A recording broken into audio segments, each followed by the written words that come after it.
101 hanggang 120. Ngumiti si John at maikling ipinaliwanag ang nangyari. Mayroon kang medikal na kasanayan. Talaga. Hindi mo naman ako niloloko ha. Ipinahayag siya ni Ella. Sorpresa. Habang hinihintay na mag-green ang traffic light sa intersection, lumingon siya at tumingin kay Leo N na may kahinahinalang ekspresyon, na para bang nakatingin siya sa isang alien. Nagkibit balikat si John. Aba, sa tingin mo ba wala akong ibang gagawin kundi ang lokohin ka? Hindi pa rin ito binili ni Ella. Siguro hindi, pero kung sanay ka sa medisina, bakit mo pipiliin na magtrabaho sa kumpanya bilang small-time secretary sa halip na doktor sa ospital? Pakiramdam niya ay hindi ganap na nagsasabi ng totoo si John. Si John ay uminom ng maraming alak kasama si Jensen sa hotel kanina, at ang kalasinggan. Dahan daw ang lumapit sa kanya. Bahagyang namula ang kanyang mukha at sinabing, kung hindi ka naniniwala na mayroon akong digital skills, mapatunayan ko ito sa iyo on the spot. Paano? Labis na naguluhan si Ella. Hindi sumagot si John. Lumapit siya kay Ella at tinitigang napakarilag nitong mukha. Nang lapitan siya ni John, bumangga sa mukha ni Ella ang amoy ng alak kasama ang napakakapal na aura ng pagkalalaki. Medyo na-turn off si Ella sa amoy ng alak, pero for some reason, medyo masarap ang amoy ng malabong alcoholic skin kapag hinaluan ng masculine pheromones ni John. At least, hindi siya na-turn off o tumanggi dito. Ikaw, bakit ka nakasandal sa akin? Namula si Ella dahil sa matinding titig ni John at maging ang pintig ng puso niya ay nagsimulang bumilis ng hindi maipaliwanag. Miss Summers, kung tama ang analysis ko, ilang araw ka palang naregla, di ba? Palihim na tanong ni John. Sa wakas ay naunawaan na niya kung bakit nakipagtalo si Ella sa kanya dahil sa isang maliit na bagay 2 araw na ang nakakaraan. As it turned out, nagkaroon ng premenstrual syndrome si Ella nitong mga nakaraang araw. Paano mo nalaman? Natigilan si Ella. Ang kanyang pagkabigla ay inalis sa kanya ang kanyang kakayahang makita na may isang bagay na hindi tama. Patunay yan ang kakayahan ko. Nasabi ko lang sa pagmamasid sa iyong kutis. Bukod sa pagkakaroon mo ng regla, ang iyong katawan ay may posibilidad na magdusa mula sa dysmenorrhea. Sa mga araw na mayroon ka ng iyong regla, paminsan-minsan ay makakaramdam ka ng pananakit ng tiyan, na kung minsan ay napakalubha na nagiging hindi mabata. Pagkatapos ay nagpatuloy si John, nakakaayos pa rin ngayon. Sa oras na mawala ang iyong virginity at magkaroon ng steady sex life sa iyong kasintahan, ang iyong dysmenorrhea ay magiging mas madalas at masakit. Pinaliwanag niya ito ng napahusay na halos kaladkarin niya si Ella sa isang pag-uusap tungkol sa mga misteryo ng katawan ng tao. Palibhas ay kalmado at reserbadong karakter na siya palagi, sa pangkalahatan ay pigilin niya ang paggawa ng gayong direktang pahayag. Gayunpaman, ang kasiya siyang pakikipag-chat niya kay Jensen sa hotel kanina ay hindi namamalayang nag-udyok sa kanya na uminom ng mas maraming alak kaysa karaniwan. Iyon ang nagpabago sa kanyang kababalaghan. Sa ilalim ng impluwensya ng alak, binibigkas niya ang anumang oras na pumasok sa kanyang isip at hindi na matino upang magkaroon ng kamalayan sa kagandahang asal. Tumahimik ka. Namula bigla ang magandang mukha ni Ella at sa wakas ay napagtanto niya kung ano ang mali sa usapan. Masyadong pribado para sa kanya ang paksang binanggit ni Leo. Bilang isang purong babae, hindi niya matiis na marinig ang matapang at komento ni John. Ito ay halos kapareho ng paggawa ng mga nagmumungkahi na komento upang asarin siya. Bagamat naging impulsive siya sa tuwing may regla siya, nanatili pa rin siyang kalmado at nananatili. Namula siya sa kahihiyan ng mga sandaling iyon at wala nang ibang gusto kundi ang humanap ng butas sa lupa na masisilungan. Si John ay ganap na nakilala sa kanyang kalagayan at hindi napansin ang awkward na kapaligiran. Patuloy niyang pinayuhan si Ella, dysmenorrhea might end. Posibilidad na ito ay magiging mas seryoso sa hinaharap, hanggang sa maaapektuhan ang iyong magkaanak. 102. Pero huwag kang mag-alala, susulatan kita ng Race 8 ngayon. Hanggat sinusunod mo ang mga tagubilin at umiinom ng C-herbs sa loob ng 3 magkakasunod na araw, ginagaranti ko na gagaling ang iyong kondisyon. Nakita ni John na panulat at papel lang ang nasa loob ng sasakyan, kaya kinuha niya ang mga iyon at isinulat ang press script ayon. Ikaw, Og. Sa sobrang hiya at hiya ni Ella, gusto na lang niyang sugurin si John at kagatin si John. Dumating ang kanyang mga manliligaw dahil sa kanyang kahusayan sa iba't ibang aspeto, ngunit hindi siya tinukso ng M hanggang sa dumating si John. Sa sandaling ito, naging berde ang ilaw sa intersection, at ang lahat ng sasakyan sa likod niya ay bumusina sa kanya upang mapagod sa pagmamaneho. Dahil wala pa rin si Ella sa tamang pag-iisip, bigla siyang natapakan ang gas. Pidel na nauna niyang pinaandar ang sasakyan sa harap. Pagkatapos ng tuluyang pagtawid sa intersection ay agad na pinaandar ni Ella ang sasakyan sa gilid ng kalsada at doon ay pinaroda. Katatapos lang isulat ni John ang race 8 noon. Tumangala siya, sumilip sa bintana, at tumingin ng kakaiba kay Ella, bakit hindi ka nagmamaneho, Miss Summers? Bakit bigla kang tumigil? Baliw ka. Lumabas ka sa kotse. Galit na tanong ni Ella. Ano? Bakit mo ako sinasabihan na bumaba kung hindi pa tayo nakakarating sa kumpanya? Natulala si John. Confused. Bababa ka ba o hindi? Huwag mo akong sisihin sa paghahampas ko kung hindi ka lalabas ng sasakyan. Pulang-pula ang mukha ni Ella. Kumuha siya ng isang bote ng mineral water sa loob ng sasakyan at saka ibinato iyon kay Leon. Iniwasan ni John ang bote ng tubig at mukhang hindi masyadong nasisiyahan. Ano bang nangyayari sa iyo, Miss Summers? Bakit ka ba nabaliw bigla? Ikaw ang baliw. Labas. Lalong nag-init si Ella at halos street ang ekspresyon nito na para bang mapapatay siya. Hindi nakayanan ni John ang pananakot mula sa mga mata ni Ella, kaya't malungkot siyang lumabas ng sasakyan. Hindi na naghintay pa ng isang segundo si Ella nang iuntog niya ang kanyang paa sa accelerator at nagmaneho paalis. Ang mga babae ay maaaring hindi makatwiran kung minsan. Umiling si John at may pagtatampo sa mukha. Kahit noon pa man, hindi niya maintindihan kung ano ang ginawa niya para masaktan siya. Sa pagkakaalam niya, mabait siyang sumubok at mag-alok ng lunas para sa kalagayan ni Ella, ngunit sa halip na pahalagahan ang kilos nito, pinalayas siya nito sa kotse. Ito ay simpleng hindi makatwiran. Ang masikinalungkot niya ay iniwan siya ni Ella habang nasa kalagitnaan ng rush hour, kaya nahirapan ang H. Pupunta ako ng taxi dahil siya ay nasa isang pedestrian mas kaunting kalsada kung saan ang mga taxi ay karaniwang hindi humihinto para sumakay. Mga pasahero.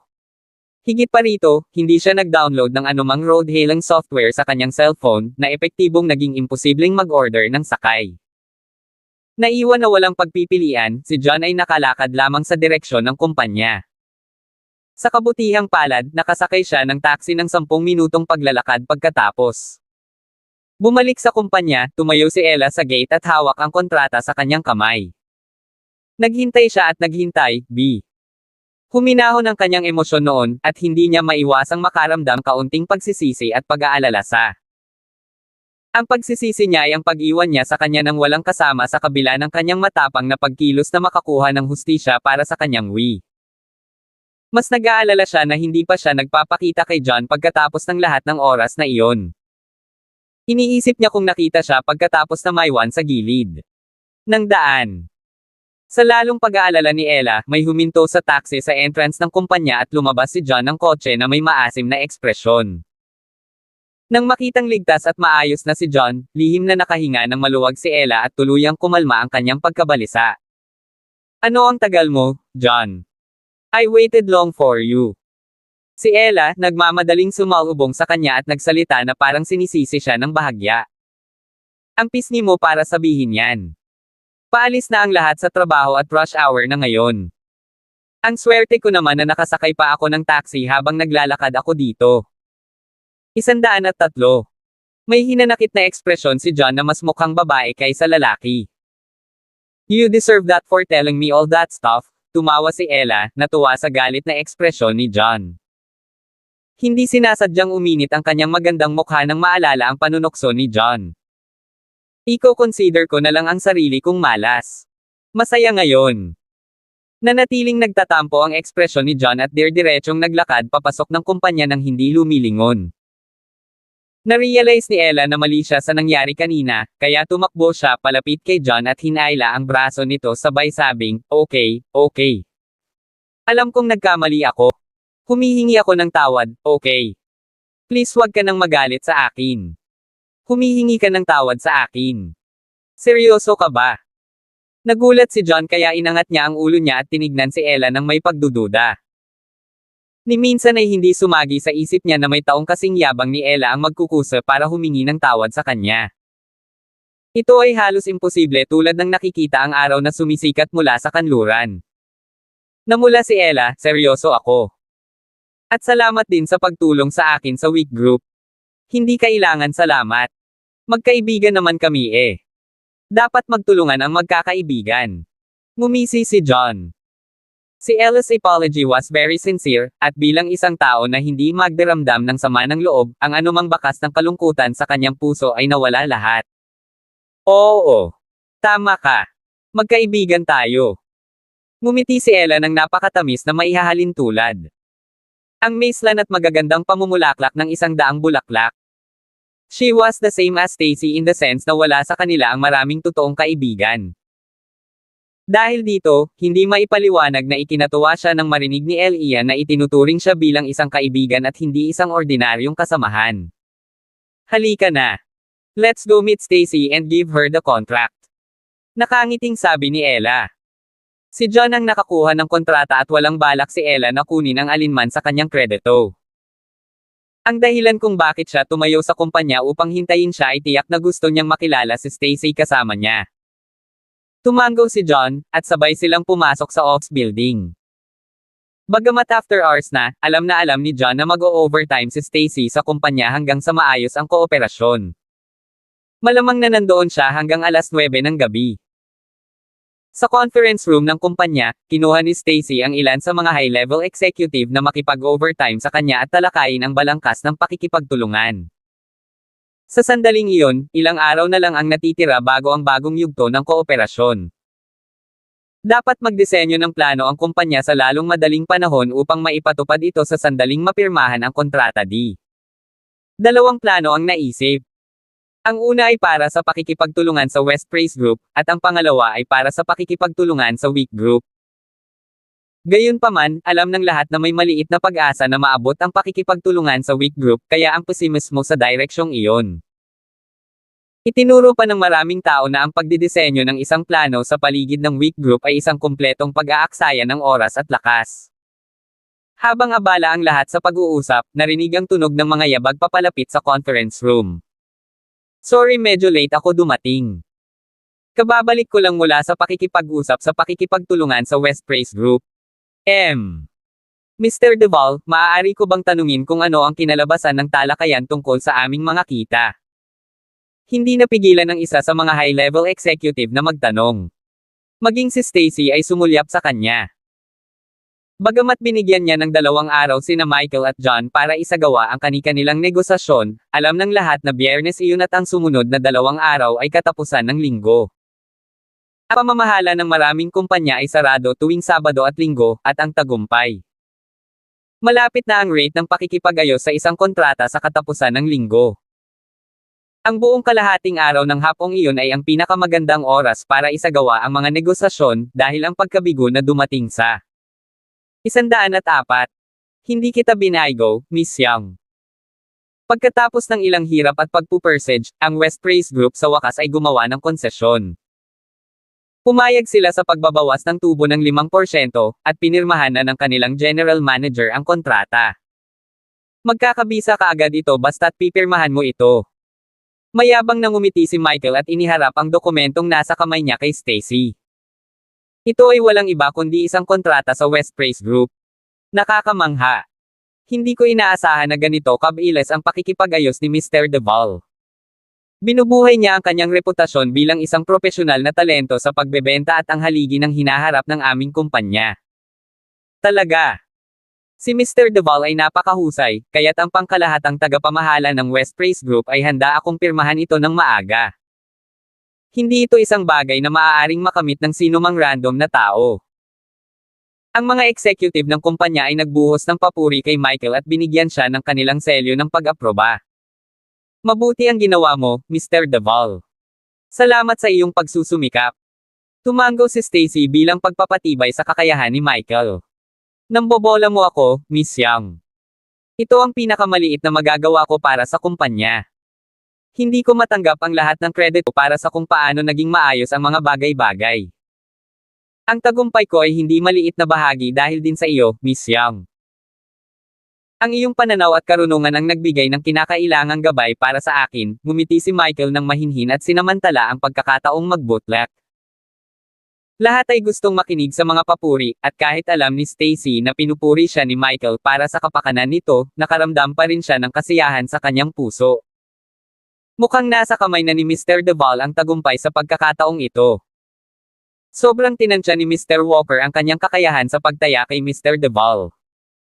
Naabot na ni Mr. Duvall ang isang matagumpay na negosasyon, ngunit walang balita mula sa batang iyon. Paano niya may kukumpara ang sarili niya kay Mr. Duvall? Naghihintay lang siyang makikout sa kumpanya. Naalala ng lahat ang taya sa pagitan nina John at Michael, at tiningnan nilang lahat si John ng may paghamak dahil naniniwala silang natalo na si John. Nakangiti si Michael sa limelight, at mula sa kanyang ekspresyon, malinaw na nasa cloud9 siya. Ang pinakamagandang senaryo para sa kanya ay kung si John ay nagpakita kaagad upang maipakita niya kay John kung ano ang mukhang pinagtutuunan ng paghanga ng lahat. Miss Young? Dahil nagawang bawasan ni Mr. Duvall ang ating kita sa loob ng pinakamababang hanay na handang pasanin ng ating kumpanya, naniniwala ako na dapat nating ituon ang ating mga talakayan sa planong makipagtulungan sa West Praise Group. Sayang ang oras natin kung pag-uusapan din natin ang plano para sa Week Group. Sumasang-ayon ako. Ang oras ay mahalaga, at masyado itong kukuha ng ating atensyon sa paghahanda ng dalawang magkaibang plano na may magkaibang direksyon. Walang kwenta. Ang ilan sa mga high-level executive ay gumawa ng kanilang panukala, na hindi nagtagal ay nakatanggap ng suporta at pag-aproba ng iba pang mga executives. Huwag magmadali na balewalain ang kooperasyon ng Week Group. Nangako akong bibigyan ng 2 araw si Mr. Walker at Miss Summers. Posible pa rin para sa kanila na masiguro ang pakikipagtulungan sa loob ng takbo ng panahon, Stacy. Nakasimangot sa kanilang mungkahi, ngunit ang kanyang boses ay kulang sa pananalig dahil hindi siya kumbinsido sa kanilang tagumpay. Miss Young? Kung mapurol man ako, alam nating lahat na imposible ito. Walang saysay na magkaroon ng anumang hindi makatotohanan. Oo. Ang aming kumpanya ay gumugol ng napakaraming enerhiya at 2 taon na ang nakakaraan at nagpadala kami ng maraming mataas na antas ng executive, kabilang si Mr. Duvall, upang subukan at makakuha ng kontrata sa Week Group. Nabigo pa rin. Si John ay isang maliit na sekretarya na walang kasanayan sa kaalaman ngayon. Paano siya magtatagal sa pagkuha ng kontrata? Nag-offer ng view ang lahat at natahimik lang si Stacy nang marinig iyon.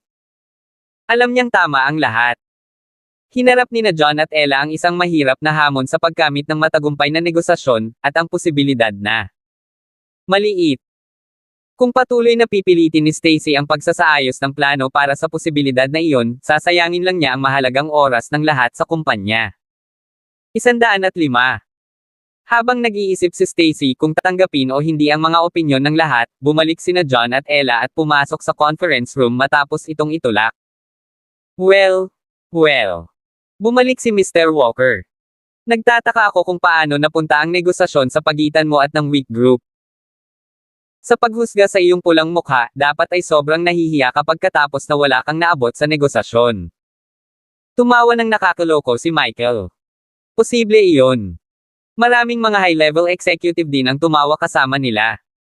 Bago pa makasagot si John, ilang mga executive ng kumpanya na mas malapit sa kanya ang mabilis na na-realize na mali pala ito.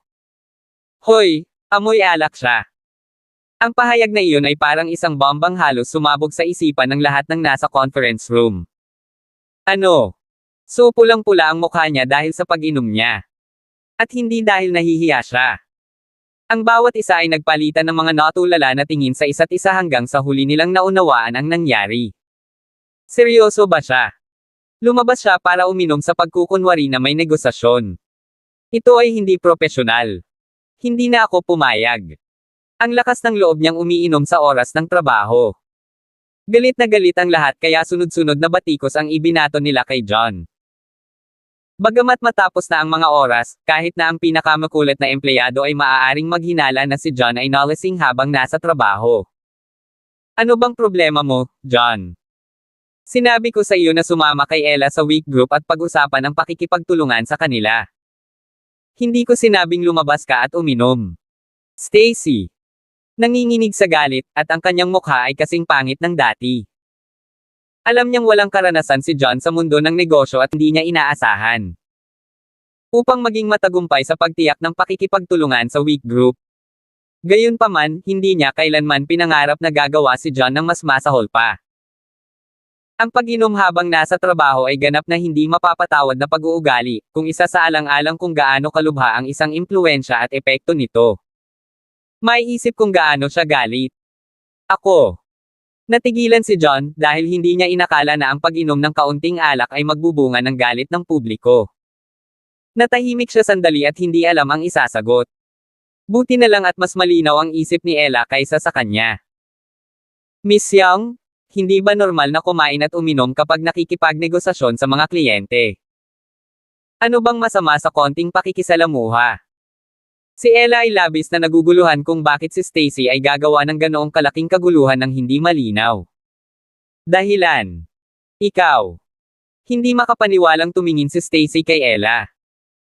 Hindi niya maintindihan kung bakit susubukan ni Ella na ipagtanggol si John, hindi pa rin niya banggitin ang pagpayag sa kanya na uminom at gumawa ng kalokohan ng hindi man lang huminto sa H. Gustong malaman ni Stacy kung ano ang nangyayari sa mundo.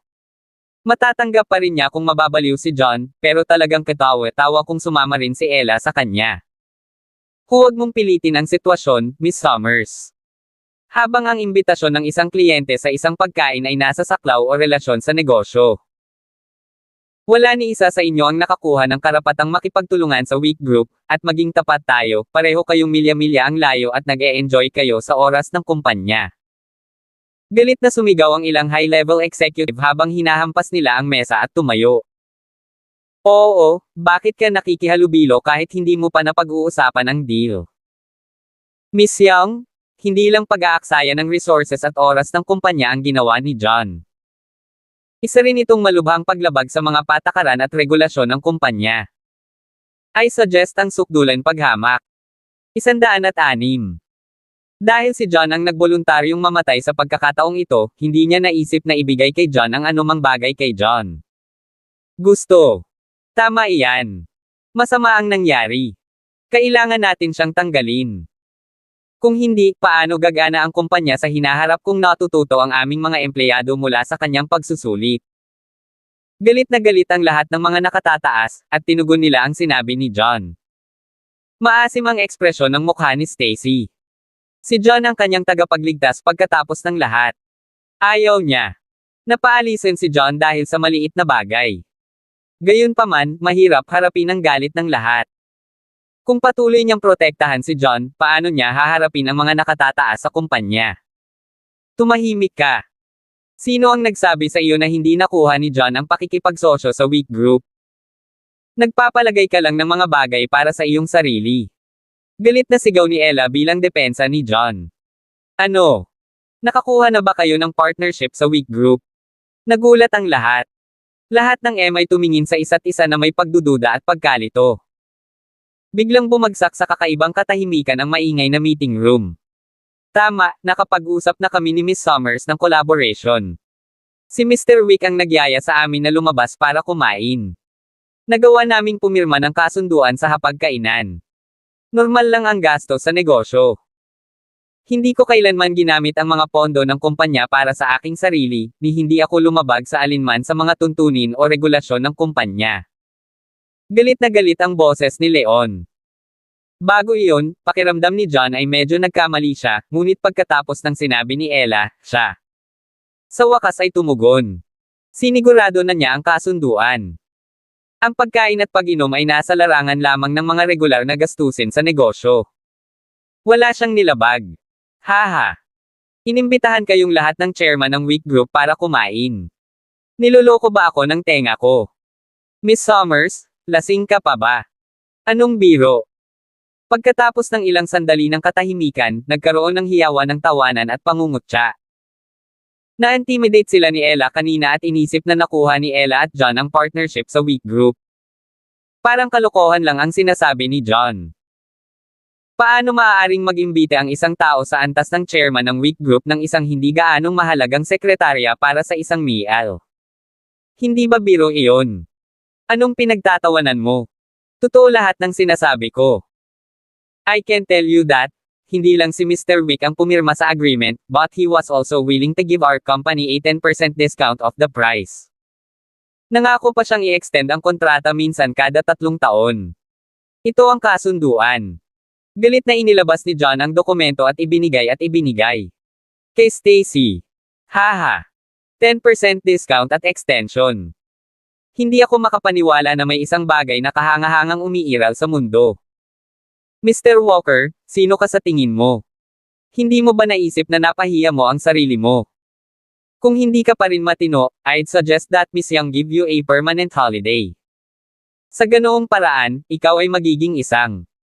Tumawa si Michael sa isang napakalaking paraan na para bang narinig niya ang pinaka-nakakatawang biro sa mundo. Nagtawanan din ang ibang executives. Lahat sila ay nakahawak sa kanilang mga tiyan at somandal. Madilim ang ekspresyon ng mukha ni Stacy. Akala niya lasing lang si John at hindi naniwala sa sinabi ni John. Kabanata T06.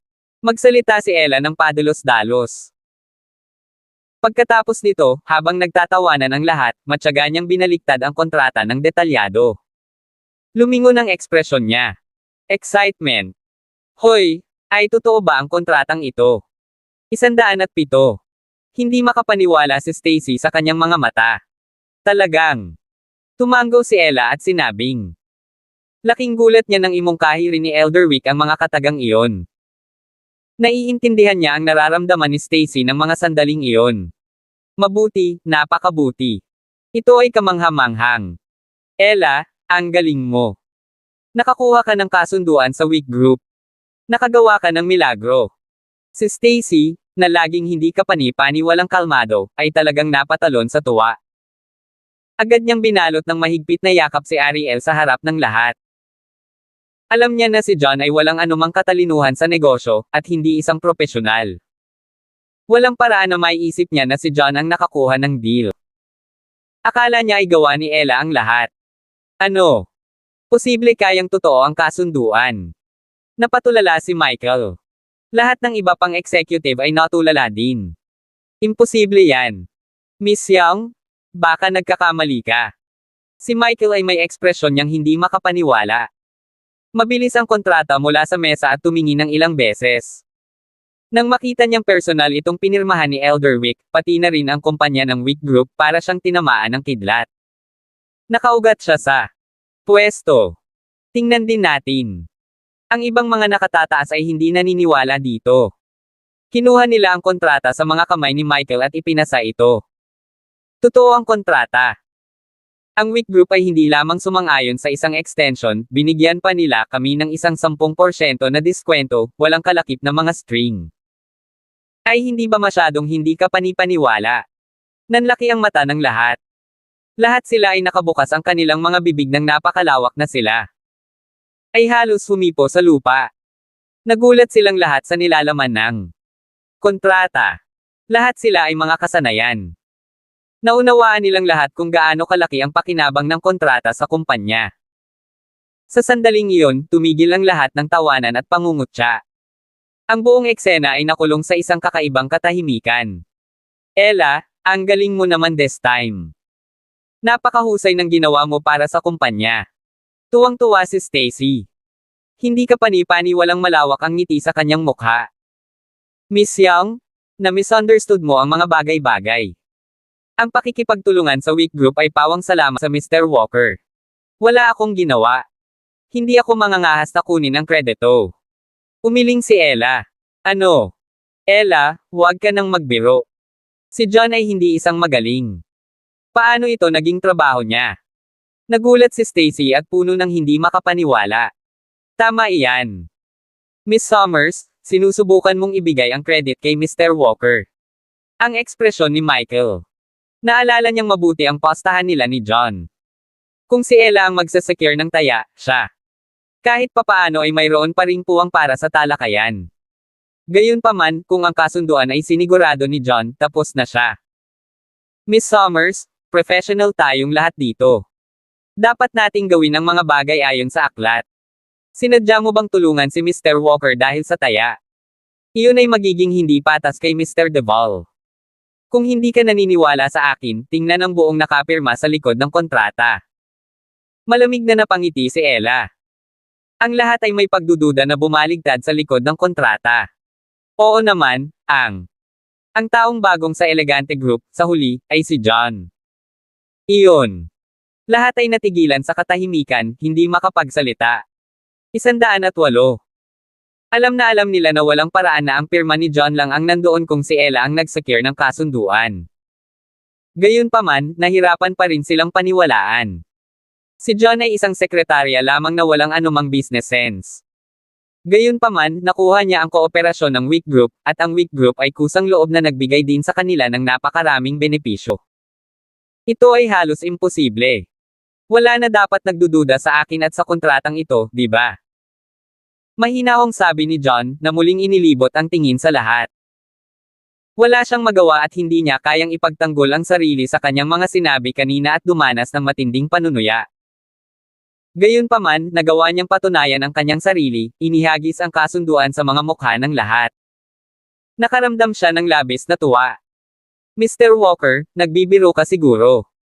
Ang kasunduan ay walang alinlangan na totoo. Ang mga nakatataas ay lahat ay hindi kapani-pani walang awkward.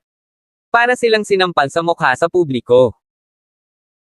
Nag-init ang kanilang mga mukha, at walang nang ahas na salubungin ang tingin ni John. John, hindi ako makapaniwala na kaya mo. Parang minaliit kita noon pa. Napangiti si Stacy habang kumikinang ang mga mata. Bago iyon, palagi niyang iniisip na walang anumang sangkap si John, at hindi kapaki-pakinabang pagdating sa negosyo. Kung si John ay hindi masyadong nag-aalala tungkol dito sa lahat ng kanyang mga tanong noong nakaraang gabi, hindi na niya ipapasali si John sa pagpupulong. Gayunpaman, ang mga resulta ay higit na lumampas sa kanyang mga inaasahan. Gumawa ng milagro si John.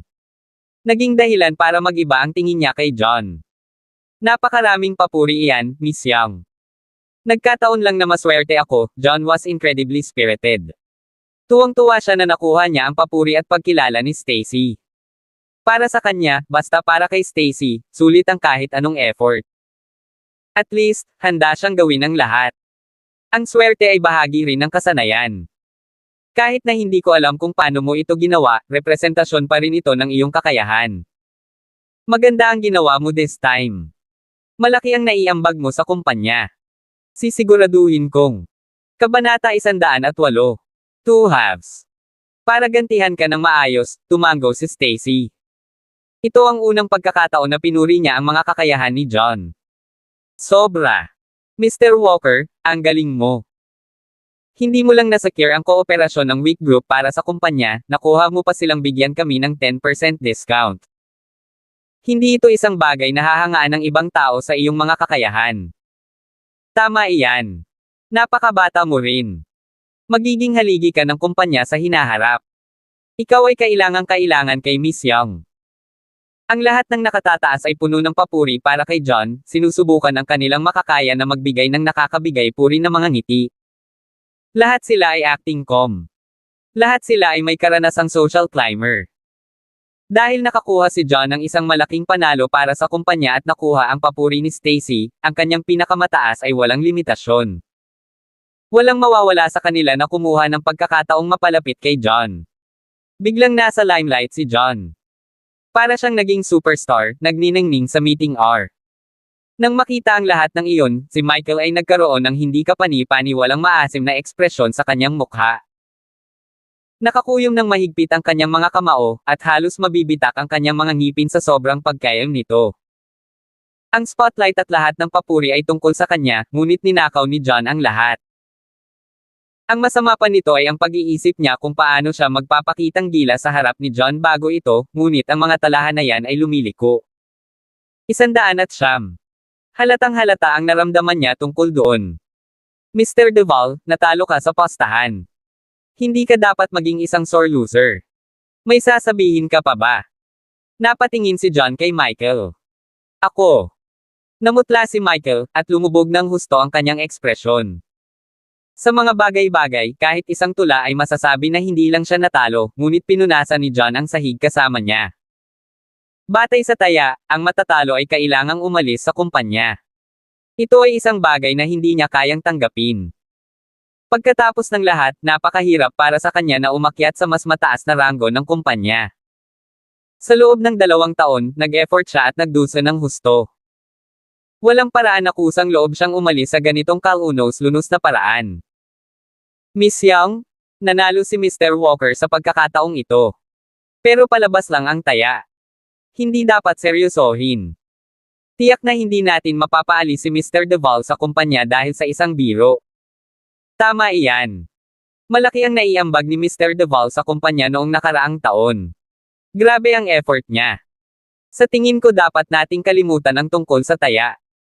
Ang ilan sa mga nakatataas na mas malapit kay John ay sinubukang humingi ng awa bilang kapalit niya. Kalimutan mo na iyon. Kung si John ang natalo sa pagkakataong ito, sinubukan mo bang ipagtanggol siya? Pang-aasar ni Ella habang nakatingin sa kanila ng masama. Iyon. Ang mga nakatataas ay pinatahimik ni Ella. Miss Young? Tama sila. Binibiro ko lang si Mr. Walker kanina. I didn't mean anything by it. Pinakapal ni Michael ang kanyang balat habang sinusubukan niyang mag-isip ng paraan para iligtas ang kanyang sarili. Kahit na nakakahiya na sumalungat sa kanyang salita sa harap ng napakaraming tao, mas mabuti pa rin na itaboy sa kumpanya. Napakawalan Gia. Napangisi si Ella. Dapat tanggapin na lang ng isang natalo ang pagkatalo. Si Michael ang unang nagmungkahi ng taya, ngunit sinubukan niyang iwasan ang mga kahihinatnan ng taya. Hindi siya kumilos tulad ng isang lalaki sa lahat. Kabanata 109. Tumingin siya kay Michael nang may pang-aalipusta. Mr. Deval, dahil lahat ay nagsisikap na tumulong sa iyo, ituturing kong biro ang taya na ito. Gayunpaman, ang katotohanan na palagi kang nagdududa at nangungutya kay Mr. Walker ay nananatili pa rin. Hindi may kakaila. Kung humingi ka ng tawad sa kanya sa harap ng lahat, I'll let the matter rest. Mahinahong sabi ni Stacy. Si Michael ang direktor ng departamento ng pagbebenta. Ang kanyang mga kasanayan ay hindi nag-iwan ng puwang para sa pagdududa. Higit pa rito, marami siyang nakipag-ugnayan sa kumpanya sa loob ng 2 taon. Hindi siya handang sipain ng isang taong kasing talino ni Michael para sa isang maliit na taya. Ito. Miss Young, ikaw. Tumingin si John kay Stacy na hindi makapaniwala, nakaramdam ng hindi kapani-pani walang kalungkutan tungkol sa ito. Ito ay hindi tulad ng siya ay may ilang napakalaking sama ng loob laban kay Michael, o kailangan niya si Michael sa labas ng kumpanya. Kaya lang hindi niya nagustuhan ang tila kakampihan ni Stacy si Michael. Tuwang-tuwa si Michael. Walang paraan na susuk siya sa ganoong magandang pagkakataon. Nagmamadali siyang humingi ng tawad kay John, Mr. Walker, before was my fault. Hayaan akong humingi ng tawad.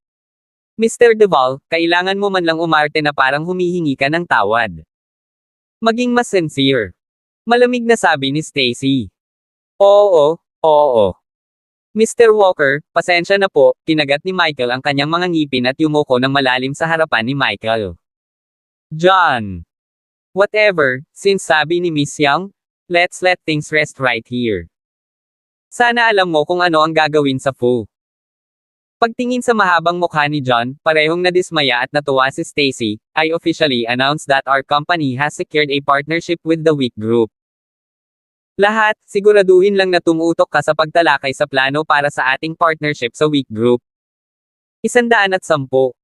Miss Summers, tulungan mo akong magsagawa ng pagpupulong sandali. Subukang mabilis na magtatag ng direksyon para sa partnership na ito. Pagkatapos noon, huminto sandali si Stacy habang nakatingin kay John, Mr. Walker, samahan mo ako sa opisina. May itatanong ako sayo.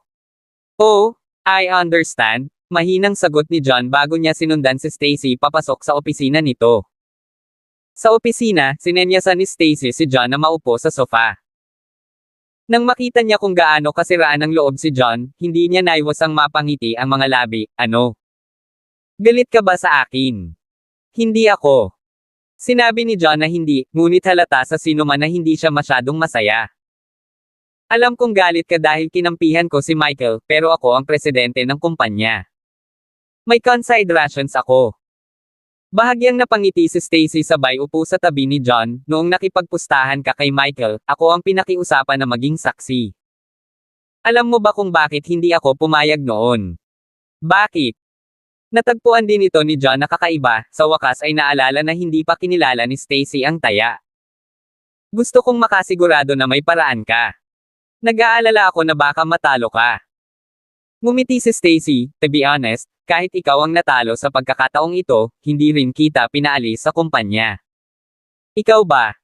Naiintindihan mo ba ang sinasabi ko? Napatingin si Stacy kay John na may kinang sa mga mata. Sinadya niyang protektahan si John, ngunit hindi niya inasahan na napakahusay ni John kaya gumawa siya ng isang himala.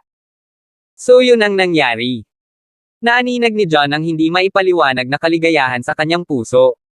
Nalaman niya na ang unang layunin ni Stacy ay protektahan siya. Ang galit sa puso niya. Agad na nawala. Galit ka pa rin ba sa akin? May maling ngiti sa mukha ni Stacy.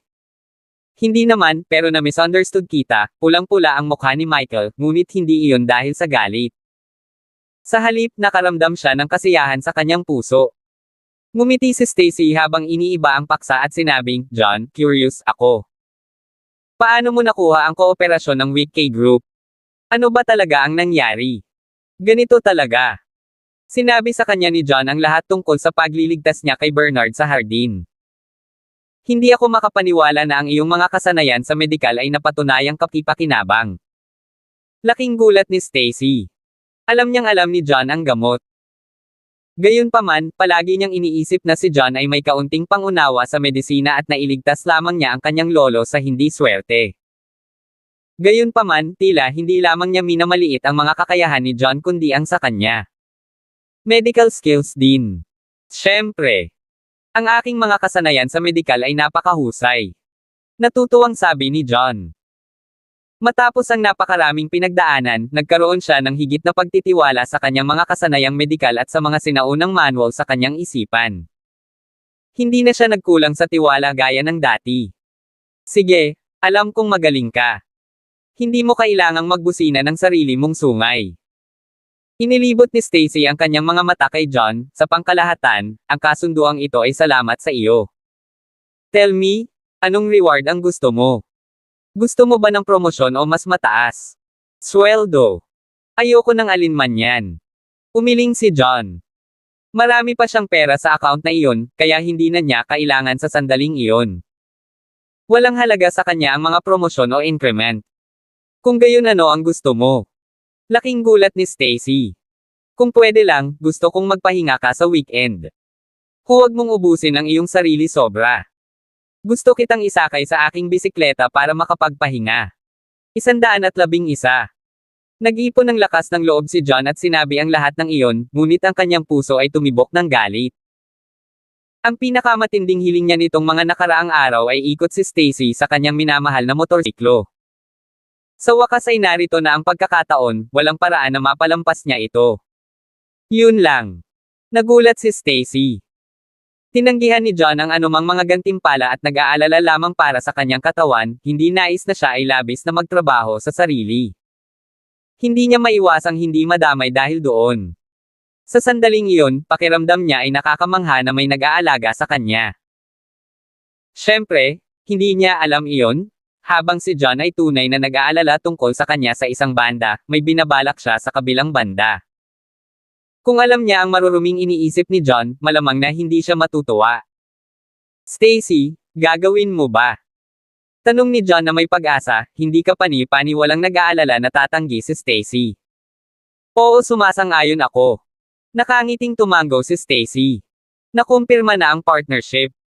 Walang masama sa pagbibigay sa sarili ng 2 araw na pahinga. As for the planning, inayos na niya ang mga bagay-bagay. Ang departamento ng pagpaplano ay kailangang magtrabaho ng medyo mahirap sa katapusan ng linggo at mag-overtime sa trabaho, ngunit ang ibang mga departamento ay magkakaroon ng parehong araw na walang pasok. Kinaumagahan, pagkatapos mag-almusal, dumating sina John at Stacy sa garahe ng Villa. Naghanda silang sumakay ng magkasama tulad ng ipinangako noong nakaraang araw. Magpahinga. Sumakay si John sa kanyang bisikleta at masayang sinabi, Stacy, halika. Sumakay ka na. Masyadong maliit ang motorsiklo mo. Let's just drive my car, turo ni Stacy at sa kanyang mahal na kotse at sinabi. Paano natin magagawa iyon? Napakainit ngayon. Masyadong masikip sa kotse. Galit na sabi ni John. Naisip ni Stacy na seryoso siya, at ngumiti bago niya sinabing, ayos lang. Mayroon akong ilang mapapalitang sports car sa lahat ng aking sasakyan. Kung sa tingin mo ay masikip, maaari naming kunin ang isa sa mga iyon. Iyon. Natigilan si John, at baka sa mukha niya ang awkwardness. Hindi niya alam kung ano ang sasabihin sa sandaling iyon. Napakahirap para sa kanya na makakuha ng pagkakataong mapalapit kay Stacy, walang paraan na susuko siya dito. Stacy, alam mo ang traffic ngayon.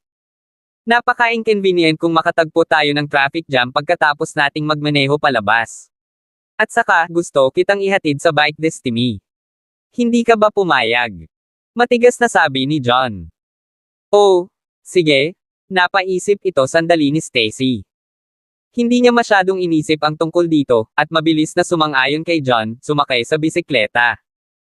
Si John ay hindi kapani-paniwalang masaya habang sinimulan niya ang gas, na nakasakay sa bisikleta.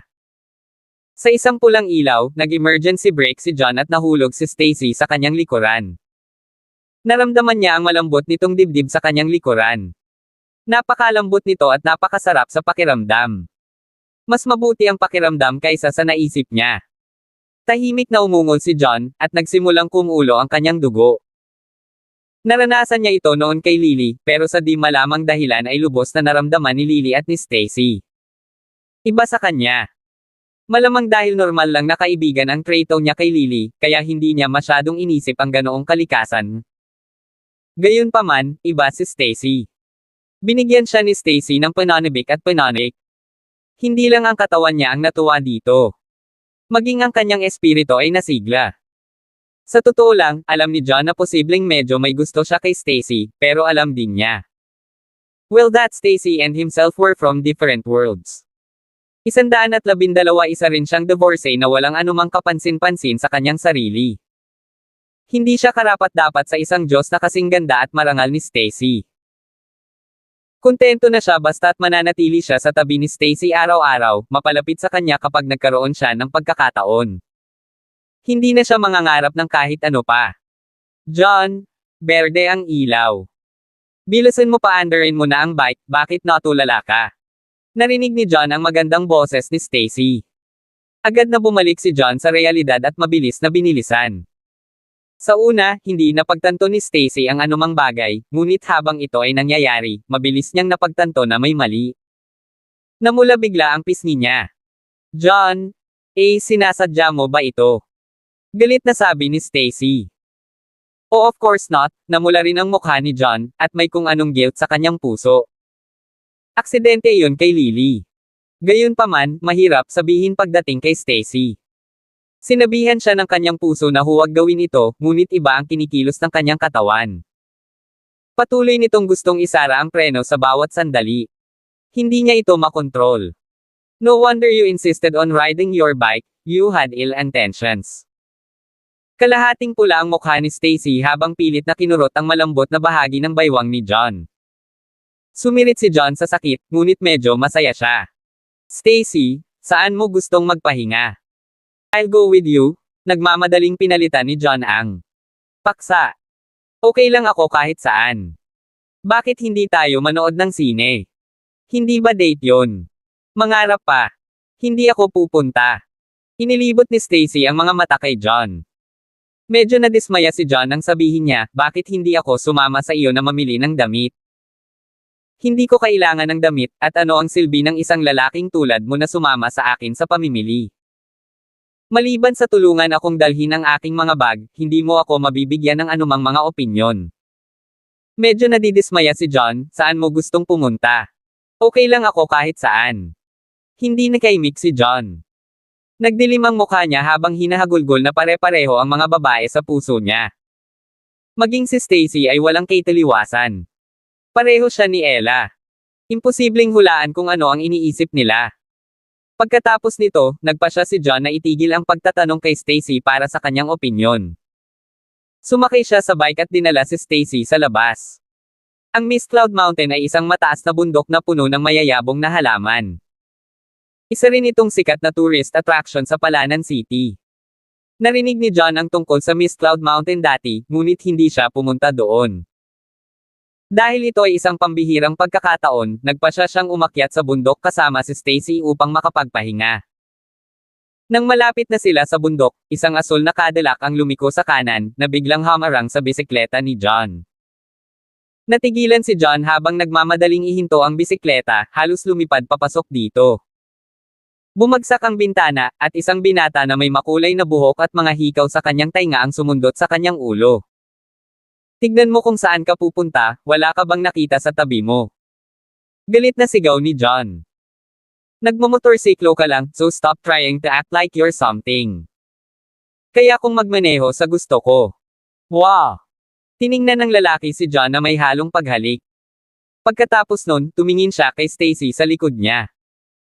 Bago siyang ngumiti, "Pretty girl, are you planning to hiking up the mountain? Napakaganda mo, at ang ganda-ganda mo. Ito ay dapat na mapanghamak na nakaupo sa isang bike. Bakit hindi ka sumakay sa kotse ko? Ihahatid kita. Isara mo yung marumi mong bibig. Bibigyan kita ng isa pang pagkakataon, mawala ka din ngayon." Galit na sigaw ni John. Ang kanyang mukha ay nagdilim sa isang nakakatakot na M. Hindi siya pipi, halatang sadyang pinahinto ng lalaki ang kanyang bike dahil nahadjep ng mata ni Stacy ang lalaki. 113 si Stacy ang mahina niyang punto. Galit na galit siya sa pang-aasar ng lalaki kay Stacy. Nagpakita na siya ng matinding pagtitimpi sa pamamagitan ng hindi pagsabog sa lugar. Ano? How dare you talk to me ng ganyan? Gusto mo bang mamatay? Sabihin mo ulit yan kung may lakas ka ng loob. Nagalit ang lalaki. Pagkasabi niya noon ay bumaba ang bintana sa likod ng sasakyan. Dalawang lalaking nakadamit na parang mga hooligan ang tumingin sa labas. Umupo rin ang isa pang lalaki sa passenger seat sa harap. Sa kabuuan, 4 sa kanila ang marahas na tumitig kay John. Masasabi ko ulit kung gusto mo. I asked you to get lost, kalmado si John at hindi man lang natatakot. Bago pa siya matapos ay biglang hinailan ni Stacy ang braso niya at pinigilan siya. John, kalimutan mo na. Huwag mo na lang silang pansinin. Huwag nating hayaan na masira ang good mood natin dahil sa kanila, Stacy shook her head. Palagi siyang nagbabawal ng kakaibang hitsura saan man siya magpunta dahil napakaganda niya. Nasanay na siya. Isa pa, 4 sila. Isang tao lang si John. Kung sumiklab ang away, hindi magiging kalamangan si John. Maswerte ka yata ngayon. Ngumisi si John. Napakahirap para sa kanya na magkaroon ng pagkakataong mapag-isa kay Stacy, at ayaw niyang masira ang kanyang kalooban ng ilang piraso ng basura. Kaya, pinaandar niya ang bisikleta sa paligid ng kotse at nagtungo mismo sa pasukan ng Mist Cloud Mountain. Crap, siguradong marunong siyang tumakas ng mabilis. Galit na hinampes ng lalaking may hikaw ang manibela. Joe, sobra ang lalaking ito. Tara na. Sundin sila at humanap ng pagkakataon para turuan siya ng leksyon. Tama iyan. Hindi ko alam kung paano siya naging maswerte, pero ang babaeng kasama niya ay sobrang ganda. Wala pa akong nakitang babaeng kasing ganda niya. Kapag tinuruan natin siya ng leksyon, agawin natin ang babaeng iyon at bigyan ng gamot. Pagkatapos, magsaya tayo. Ang 3 pang lalaki ay may malamig na ngiti sa kanilang mga mukha. Sa pagbanggit sa kagwapuhan ni Stacy, natuwa silang 3. Lahat ng sila ay may mapanlinlang na tingin sa kanilang mga mata. Magandang ideya. Yung tipong may bike lang, hindi siya espesyal. Paglaruan man natin ang babae niya, wala siyang magagawa sa atin. Agad na tinapakan ng lalaking may hikaw ang gas. Nang pumasok sila sa magandang lugar, ito ay isang malaking kalsada na gawa sa malalaking bato, na dadaan sa paanan ng Mist Cloud Mountain. Puno ng halaman ang magkabilang gilid ng kalsada. Ang mga puno ay berde at malago, at ang mga bulaklak ay sa lahat ng dako ay isang ganap na magandang tanawin. Sabado noon, kaya maraming tao sa Mist Cloud Mountain. May mga batang mag-asawa at grupo ng mga kaibigan at pamilya. Ito ay abala. Sa pagtingin sa malungkot na ekspresyon ni John, hindi napigilan ni Stacy na mapangiti habang sinasabing, John, ano ba? Galit ka pa rin ba sa nangyari kanina? Huwag mo nang ungkatin pa. Ang mga basurang iyon ay naglakas loob na magsalita sa iyo ng ganoon. Kung hindi mo ako pinigilan, tinuruan ko sila ng leksyon. Galit na sabi ni John. Pinag-iisipan pa niya ang bagay na iyon. Sige, huwag ka masyadong magyabang. Napakarami nila, kaya mo bang talunin sila mag-isa? Stacy Roll. Hindi ako nagyayabang. Kung nangyari ito noon, hindi sana ako kalaban nila, pero sa ngayon, hindi sila makakatok. Sa kanyang kasalukuyang antas sa gitnang yugto ng pagpipino ng enerhiya, hindi man lang siya maabala sa 8. 114, sige, aaminin kong mas malakas ka. Sapat na ba iyon? Nakangiting sabi ni Stacy. Nakita niya ang husay ni John noon. Sa unang pagkakataon na nakilala niya si John, muntik na itong mapatay ng 2 tulisan sa tabi ng ilog para iligtas siya. Sa pangalawang pagkakataon, siya ay nabugbog ng husto ng mga bodyguard ni Brody at idiniin sa lupa. Maswerte si John na nagpakita siya sa tamang oras para iligtas si Hi-M. Matapos ang 2 karanasang iyon, alam niya na si John ay isang napaka-ordinaryong tao, sa labas ng pagkakaroon ng tapang at kawalang awa. Mahirap para sa kanya na manindigan laban sa 4 na tao, kaya paano siya makakagawa ng isang kaaway sa mga taong iyon? Gayunpaman, ang mga lalaki ay napaka-partikular sa kanilang dignidad. Kahit na hindi siya naniniwala sa kanya, hindi niya ito maipakita. Kalimutan na natin yon. Umakyat tayo sa bundok. Huminga ng malalim si John at inayos ang sarili bago umakyat sa bundok kasama si Stacy. Ang paanan ng bundok ay ang pinaka-pinalamutian na bahagi ng magandang lugar, at ito ang lugar na may pinakamaraming tao rin. Maraming mga bagay na makakain at mapaglalaroan. Mayroong isang kalye ng mga stall na binubuo ng maraming pagkain at merienda, at mayroon ding ilang mga entertainment facility tulad ng merry-go-rounds at bumper cars. Sa sandaling lumitaw si Stacy, ang kanyang kamangha-manghang hitsura at marangal na hangin ay agad na nakakuha ng maraming atensyon. Ilang mga bisita, mapalalaki man o babae, ang humahanga sa kanila. Sa kabutihang palad, karamihan sa mga taong dumalo ay maaaring mag-asawa o pamilya. Isa pa, si John ay parang protector sa tabi ni Stacy, kaya walang nang ahas na lumakad at sumubok na manligaw sa kanya. Sa totoo lang, sanay na si Stacy na mag-isa mula pa noong bata pa siya. Medyo nagulat siya sa dami ng tao dito. Kaya lang, hindi niya talaga gusto ang mag-isa, kaya umaasa siya na magagawa niyang sumanib sa karamihan. Kasama si John, naglakad-lakad silang dalawa kung saan-saan, bumili ng mga accessories at souvenir.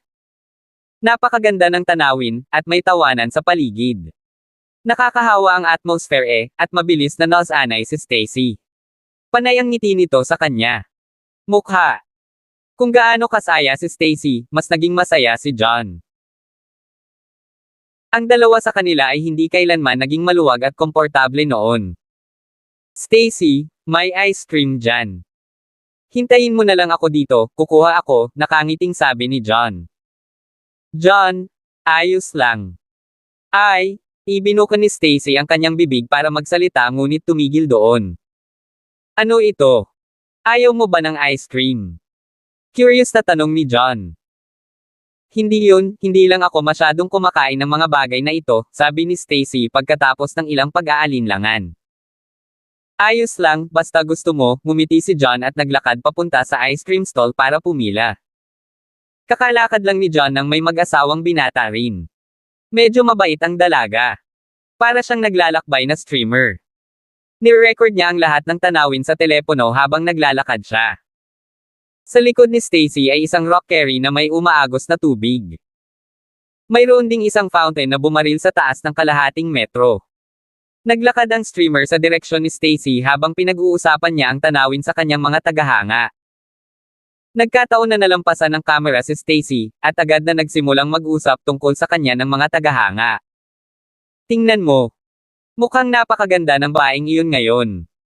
Oo, wala pa akong nakitang ganito kaganda. Kahit na maraming celebrity ang mukhang pangit kumpara sa kanya. Jess, ituro mo ang camera mo dyan. Gusto namin siyang makita. Nagkagulo ang mga tagahanga at nagsimulang bigyan siya ng iba pang regalo. Tuwang-tuwa ang streamer na si Jess. Nagmamadali niyang itinutok ang camera kay Stacy, at ang mga tagahanga ay nagsimulang magbigay sa kanya ng higit pa at higit pa. 115 may masiglang ngiti sa mukha ni Jess. Mabilis siyang naglakad sa harap ni Stacy at nagbigay ng magiliw na pagbati, "Hello, I'm Jess. Isa akong travel streamer. Napakaganda mo. Pwede ba akong magpa-picture kasama ka?" Iyon. Hindi gusto ni Stacy ang pakikipag-ugnayan sa mga estranghero, ngunit ang ibang babae ay tila napaka-friendly at tila walang masamang intensyon. Saglit siyang nag-alinlangan bago tumango sa huli. Matapos kunan ng litrato ang dalawa, nag-zoom in ang camera. Tiningnan ng malapitan ng mga tagahanga at nakita nilang mas maganda si Stacy sa malapitan. Wow! Sobrang ganda niya. Mukhang perpekto din ang kanyang figure at ugali. Mukha siyang diyosa. Tama iyan. Isa na siguro siya sa mga pinakamagandang babae kailanman. Jess, padadalhan muna kita ng pera. Mangyaring tanungin ang magandang babae kung ano ang kanyang pangalan. Kung nakuha mo ang alinman sa kanyang mga paraan ng pakikipag-ugnayan, bibigyan kita ng higit pa. Same here. Kung makuha mo ang paraan ng pakikipag-ugnayan niya, padadalhan kita ng maraming pera. Tuwang-tuwa ang mga tagahanga sa chat habang tinatalakay nila ang mga bagay-bagay, at nagsimulang mag-pop up ang iba't ibang donasyon sa stream. Mas lalong natuwa si Jess. Ang mga regalo lang mula sa huling ilang minuto ay malapit nang tumugma sa kanyang kita sa mga nakaraang araw. Marami pang ang fans ang nag-uusap tungkol sa pagbibigay ng mas marami basta makuha lang niya ang contact ni Stacy. Ang lahat ng kabuuan ay maaaring matalo pa ang kanyang buwanang kita. Anong pangalan mo? Gusto ka ng mga fans ko. Maaari mo bang kamustahin ang lahat at i-drop ang iyong contact? Sabi ni Jess. May kasamang ngiti. I'm sorry, hindi ako interesado. Umiling si Stacy. Ang pagkuha lang ng litrato kasama ang babaeng iyon ay limitasyon niya. Personal ang contact niya. Napakalaking bagay na hindi niya masabi sa iba. Nawala ang ngiti ni Jess, pero hindi siya pumayag na sabihin, bihira lang magustuhan ng mga fans ko. Napakaraming tao. Hindi mo kailangang tanggihan sila. Tama, sabihin mo na lang sa lahat ang contact mo. Gusto lang naming maging magkaibigan. It won't be bad for you at all, nagmamadaling sabi ng lalaking katabi ni Jess habang nakakapanabot na tingin kay Stacy. Ang isang taong mukhang kamangha-mangha tulad ni Stacy ay isang tanawin upang masdan. Ang makilala pa lang siya noong araw na iyon ay napakabihirang. Gusto niyang makuha ang contact niya. Sa ganoong paraan, maaari siyang magkaroon ng magandang romansa ng pribado. Nilinaw ko na. Hindi ako interesado. Kumunat ang noo ni Stacy na nagsimulang magmukhang inis. Please, medyo mas maganda ka lang kaysa dati. Bakit napakataas at makapangyarihang kumilos ka? Nagsimulang magpanik si Jess.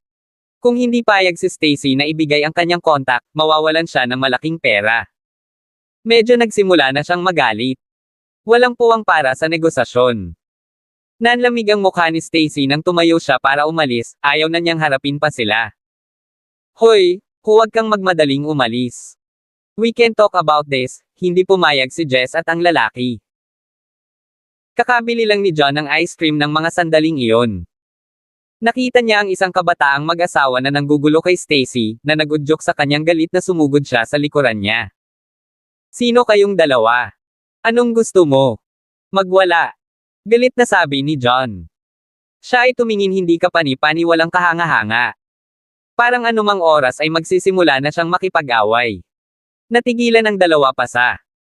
Napaatras ng ilang hakbang ang dalawa. Sir, huwag po kayong magkamali. Hinihingi lang namin ang contact niya. Wala na kaming sinubukang gawin pa. 116 na kangiting humihingi ng tawad ang lalaki. Tama, we were not trying to do anything to her. Bakit ba ang songgit mo? Malamig lang na sumangot, halatang hindi natatakot.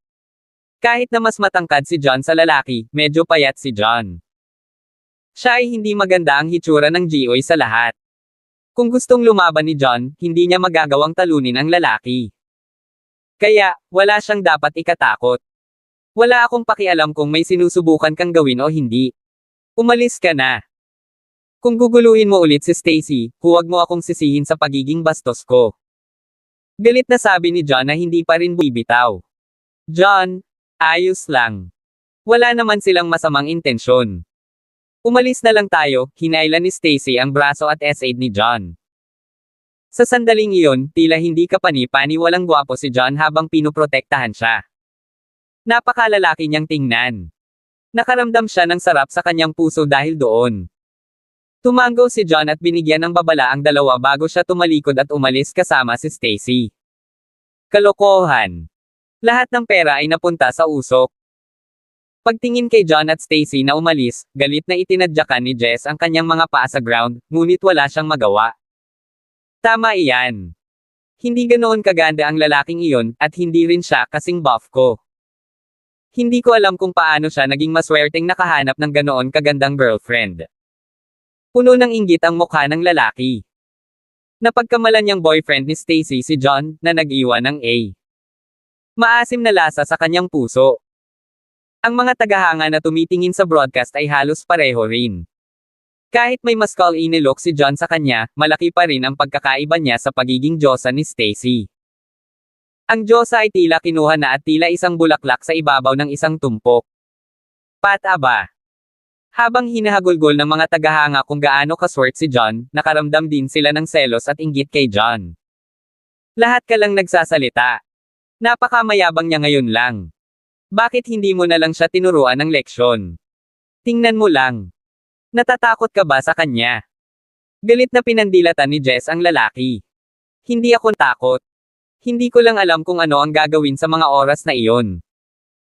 Kapag nakita ko siyang muli, tiyak na bubunutin ko ang mga ngipin sa kanyang bibig. Namula ang mukha ng lalaki nang mapagtantong tiyak na nabigla siya sa aura ni John ngayon. Kasabay nito, hindi niya maiwasang makaramdam ng hiya at galit. Sinabi pa niya sa kanyang sarili sa kanyang puso na tiyak na makakahanap siya ng isang ipapakita sa babaeng iyon kung gaano siya kalakas at pagkalalaki. Nang umalis sila sa mas masikip na lugar ng bundok, sina Jonah at Stacy ay naglakad paakyat sa hagdan. Stacy, medyo mainit ngayon. Kumain ka ng ice cream para magpalamig, ibinigay ni John ang isa sa dalawang ice cream na kanyang B. Tinanggap naman ito ni Stacy at matikas na kumagit. Anong lasa? Mabuti ba ito? Umaasang tanong ni John na tila batang naghihintay ng kanyang gantimpala. Oo, hindi masyadong matamis. Vanilla flavored, na gusto ko, isang malabong ngiti ang pinakawala ni Stacy. Basta gusto mo, tuwang-tuwa si Yona. Para bang handa siyang gawin ang lahat basta makakuha lang siya ng A. Pwede bang tumigil ka na sa pagiging madrama? Hindi napigilan ni Stacy na matawa, natuwa sa ekspresyon ni John. Palagi siyang hindi kapani-paniwalang malamig sa seryoso sa kumpanya, na kumikilos bilang sikat na frosty president ng mundo ng negosyo ng Palanan City. 117 for some reason, simula nang makilala niya si John, lalo siyang ngumiti. Marahil ay ang maaraw na disposisyon ni John na unti-unting nagpapakalma sa kalungkutan sa kanyang puso. Posible rin na dahil sa pagtrato niya kay John bilang isang mabuting kaibigan tulad ng pakikitungo niya kay Ella. Sa harap ni John, maaari niyang iwanan ang kanyang pagkilos, at mamuhay ng malaya at tapat. Ang hiking ay isang bagay na hindi kapani-paniwalang nakakapagod. Sa katotohanan, karamihan sa mga turista ay nagtipon sa paanan ng bundok. Hindi marami sa kanila ang gustong umakyat. Mayroong ilang mga mag-asawa at ilang mga young adult sa mga grupo. Mayroong hindi kapani-paniwalang ilang mga figure sa hagdan. Ito ay mas tahimik kaysa sa paanan ng bundok. Umakyat sa bundok sina John at Stacy, nagtatawanan habang nag-uusap.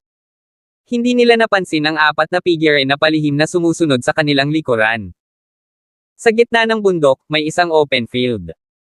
May ilang pavilion na itinayo doon para makapagpahinga ang mga tourist at humanga sa tanawin. Iyon ang hangganan ng karamihan sa mga hiker.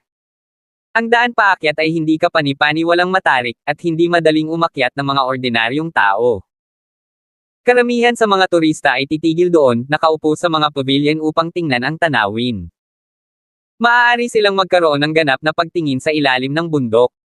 Stacy, tutuloy pa ba tayo? Tanong ni John. Oo, ituloy na natin. Narinig ko na ang mga ulap at ang ambon ay gumagawa ng isang kamangha-manghang tanawin sa tuktok ng mountain. Gusto kong makita kung ano ito, sabi ni Stacy pagkatapos ng ilang pag-aalinlangan. Ang pinagmulan ng pangalang Miss Cloud Mountain ay nagmula sa mga nakamamanghang tanawin sa tuktok ng bundok. Ito ay isang hindi kapani-paniwalang bihira at magandang tanawin. Kaya lang masyadong matarik ang daan patungo sa taas. Hindi lang mahirap mag-hike up, ngunit marami rin ang mga galit. Kadalasan, pinaghihigpitan ng magandang lugar ang sino man na umakyat sa tuktok.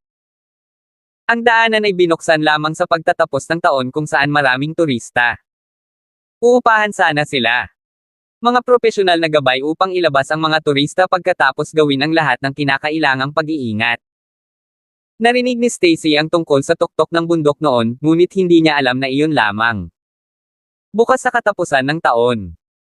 Kung hindi, walang paraan na ginawa niya ang mungkahi na iyon. Kahit si Stacy ay walang alam tungkol dito, kaya walang paraan si John. Dahil gusto mong tumingin doon, ituloy natin, nakangiting sabi ni John. Hindi nagpahinga kahit isang saglit ang dalawa. Nagpatuloy sila sa pag-akyat sa hagdan, hindi napansin ang isang karatula na nagsasabing walang pasukan sa likod ng isa sa mga pavilion. Ilang sandali pa ay nagpatuloy ang dalawa bago sila makarinig ng mga yabag sa likuran nila. Sa sandaling iyon, walang ibang bisita sa paligid nila. Sa wakas ay napansin nilang dalawa na may makikita sa paligid, nakita nila ang apat na binata na sumusunod sa kanila na may malamig na ngiti sa mga labi. Ang apat na binata ay hindi basta-basta ngunit ang grupo sa labas ng magandang lugar na nasa T. Sila na. Nagulat si Stacy, nakilala agad sila. Nagulat din si John. Matapos ang pag-iisip ay agad niyang nalaman na malamang ay sinundan sila ng dalawa. Brat, hindi mo inaasahan na magkikita tayong muli ng ganon kaga. Ngumisi ang lalaking nakahikaw habang binaril si H. Sa totoo lang, nakita na nila sina John at Stacy sa paanan ng bundok. Kaya lang sobrang daming. Dahil ang swerte nila, pinili nina John at Stacy na pumunta sa tuktok kung saan walang ibang bisita. Ito ay hindi maganda. John, tumakbo na tayo. 118 na duraj ang puso ni Stacy. Alam niyang walang magandang intensyon ang grupo. Dali-dali niyang hinaila ang braso ni John at tumakbo papunta sa taas. Gayunpaman, siya ay nasa sobrang takot. Nadulas ang paa niya sa baitang, at sumuray-suray siya bago siya bumagsak patungo sa hagdang bato. Stacy, mag-ingat ka. Nagulat si John. Sa kabutihang palad, mabilis siyang inabot at hinawakan ang malambot at maisla na baywang ni Stacy, hinaila ito sa kanyang mga bisig. Masakit. Sigaw ni Stacy sa sakit. Napilipit ng slip ang kanyang bukong-bukong, at isang nakakatusok na sakit ang bumaril mula sa kanyang paa. Sobrang sakit na halos lumuha na siya. Pataas. Stacy, okay ka lang. Saan ka nasaktan? Nagbago ang ekspresyon ng mukha ni John habang nagmamadaling hinawakan si Stacy mula sa kanyang mga braso at nag-aalalang tinitingnan ang kalagayan ni Stacy.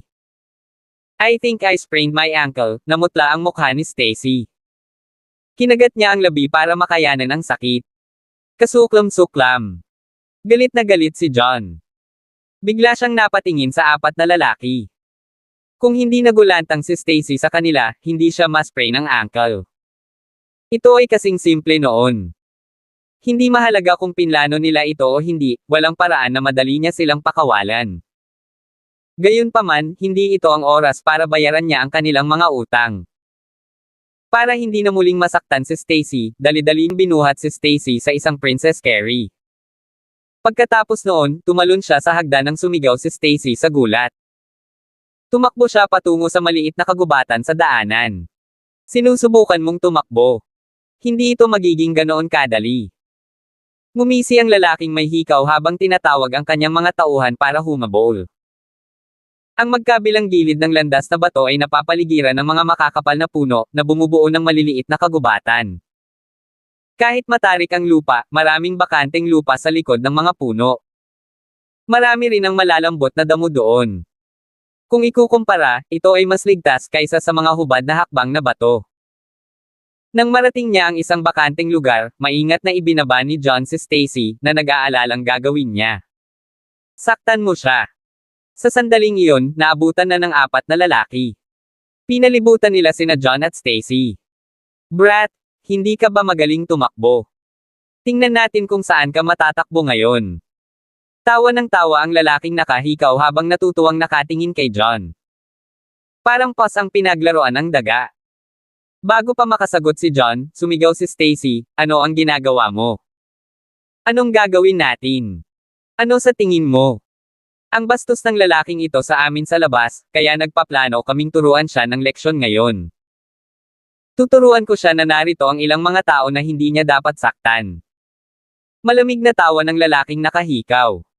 Please, kasama lang kayo. Wala ka man lang karapatang turuan ako ng leksyon.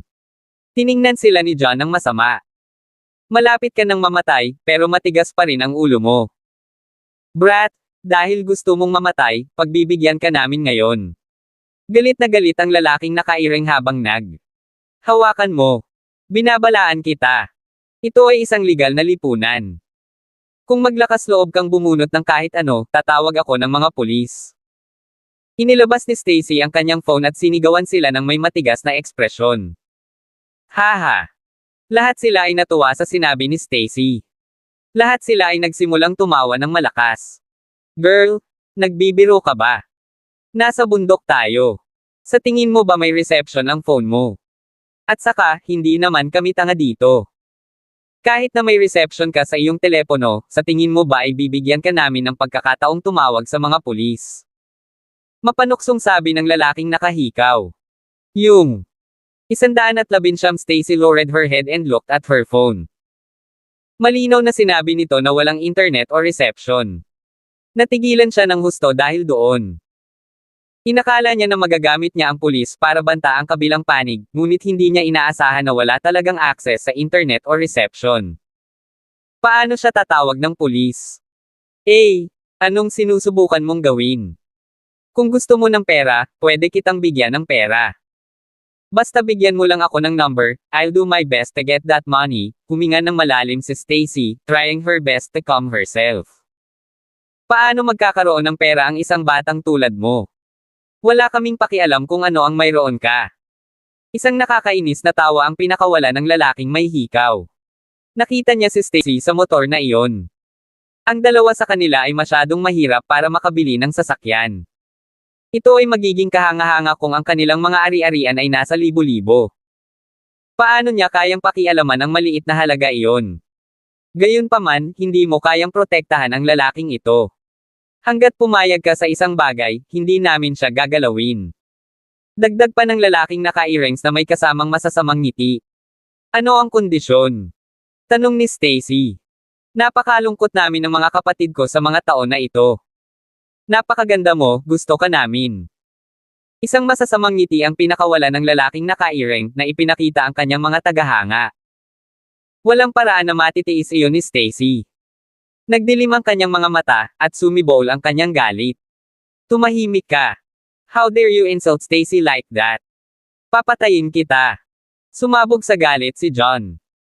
Namumula ang mga mata niya, wala na siyang gustong punitin ang lalaking iyon. Gayunpaman, mahigpit na hinawakan ni Stacy ang kanyang mga braso.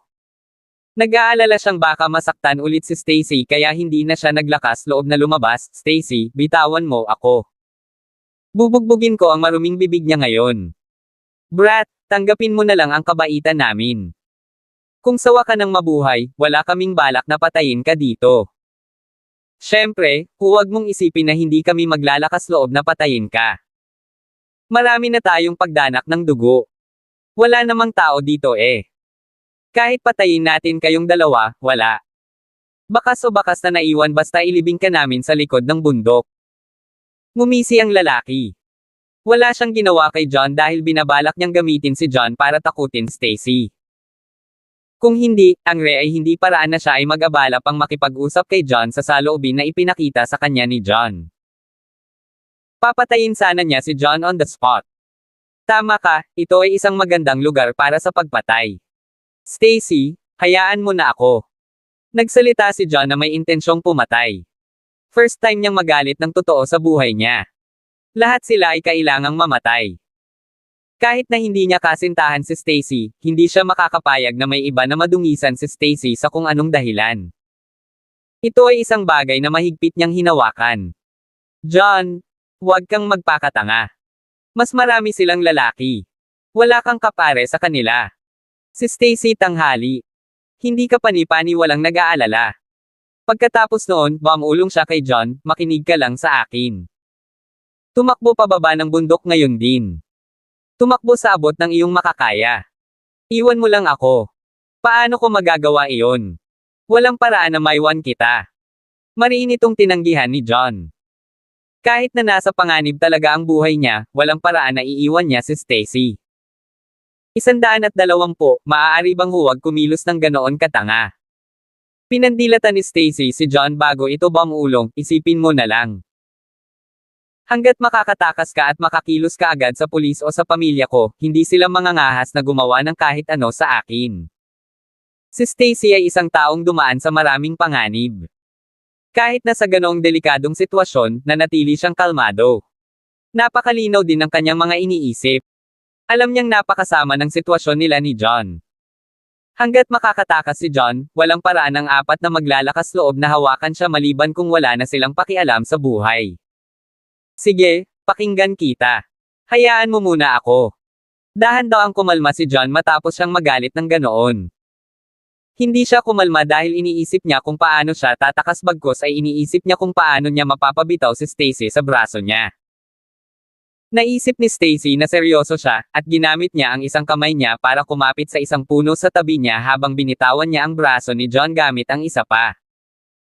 Naspray na ang paa niya kanina kaya walang paraan para makatakbo siya.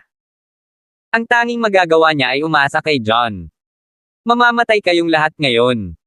Wala nang reserbasyon si John at nagsimulang umabant na parang ligaw na kabayo. Dumadagandong ang bawat hakbang niya habang mabilis siyang gumalaw papunta sa grupo. John, ikaw? Tanga. Halos mabaliw si Stacy. Umaasa siyang makakatakbo si John, ngunit nagpa siya si John na atakihin sila.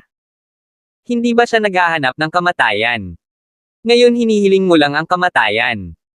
Halika, harapin muna natin ang lalaking ito. Galit na galit ang lalaking may hikaw. Isang maliit na kutsilyo ang lumitaw sa kanyang kamay sa ilang sandali. Sumugod siya at sinaksak ito sa puso ni John. Nagulat si John. Maaring siya ay malakas, ngunit ang kanyang pisikal na katawan ay hindi makahawak sa isang kutsilyo. Kaya naman, dali-dali niyang binawi ang kanyang sipa. Sa pagkuha ng pagkakataon, ang tatlo pang lalaki ay iwinagayway ang kanilang mga kutsilyo at sinugod si John bilang. Mabuti. John, ingat ka. Tumakbo ka lang.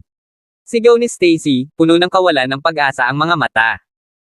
Ito ay isa laban sa apat. Alam niyang walang paraan na matatalo sila ni John. May mga matatalas na sandata pa ang mga tulisan. Kung tapos na si John, wala na rin siyang pag-asa.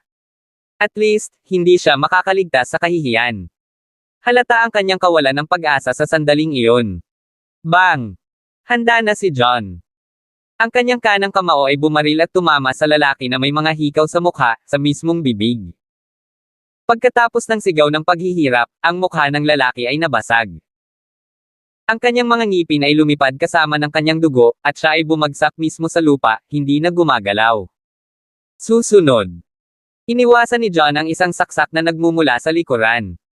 Hinawakan niya ang braso ng lalaki at pinilipit iyon. Dinig na dinig ang tunog ng pagkabasag ng buto. Napasigaw ang lalaki nang hawakan ni John ang braso niya.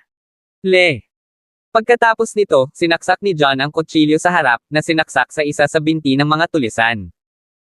Napasigaw sa sakit ang bandido habang pasuray-suray at bumagsak sa lupa. Ang sakit ay naging sanhi ng pagkahimatay niya sa lugar. Isang thug lang ang natira. Bago pa siya makapag-react ay nagpakawala si John ng isang sipa at agad siyang tinamaan. Ang dibdib. Nagluwa ng subo ng dugo ang tulisan at lumipad ng ilang metro ang layo. Sumampa siya sa puno bago bumagsak sa lupa. Forget what they doing, keep on doing.